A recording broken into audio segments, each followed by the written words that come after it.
నమస్తే అందరికీ. ఇప్పుడు మీ ముందు మరో కథతో మీ ముందుకు వచ్చాను. విని ఆనందించండి. ఇప్పుడు జానపద కథ, మన భారతదేశంలోని జానపద కథ. ముందుని జయప్రద గారు రాశారు. దాని కథ పేరు అదృష్టమిచ్చిన ధనం. పూర్వం చాలా రోజుల క్రితం ఒక రాజు ఉండేవాడు. ఆ ఊర్లోనే ఇద్దరు బ్రాహ్మణులు కూడా ఉండేవాళ్ళు. వారిలో ఒకడు రాజు కంటే మరి ఏ దైవం లేదని చెప్పాడు. మరి ఒకడు అదృష్టం కంటే మరి ఏ దైవం లేదని చెప్పాడు. రాజు తనని నమ్ముకొనిన వారిని మెచ్చుకొని వారి ఇద్దరిని పరీక్ష చేయుటకు నిశ్చయించుకొనను. పరీక్ష చేయుటకు మంత్రిని పిలిచి 2 గుమ్మడికాయలు తీసుకొని వచ్చాను. రాజు ఒక కాయలో ధనము పోసాను, 2వ కాయలో ఏమీ పోయక ఉంచి మంత్రికి ఇచ్చాను.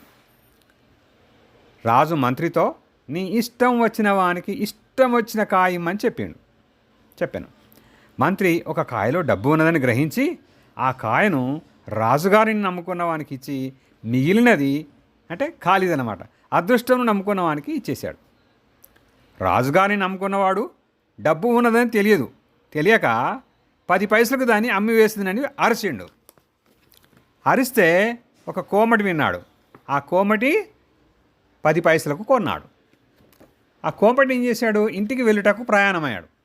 గుమ్మడికాయ బరువుగా ఉన్నదని ఎవరికైనా ఇచ్చి వేయటకు నిశ్చయించుకున్నాడు. ఎందుకంటే ఆయనకు అందులో ఉన్న డబ్బు తెలియదు కదా, ధనం ఉన్నది తెలియదు. అంతలో అదృష్టంను నమ్ముకున్నవాడు అటుగా వెలుచుండను. కోమటి అతని చూసి పిలిచి దాన్ని ఇచ్చివేశాడు. అతడు తీసుకొని పోయి కూర వండించుటకు భార్య చేత కోయించాడు. ధనం గల్లుమని కింద పడింది. ఇది అంతయు రాజుకు తెలిసి రాజు మిగిలిన సంతోషించాను. ఇదండి కథ. బాగుందా? హ్యాపీ? Thank you.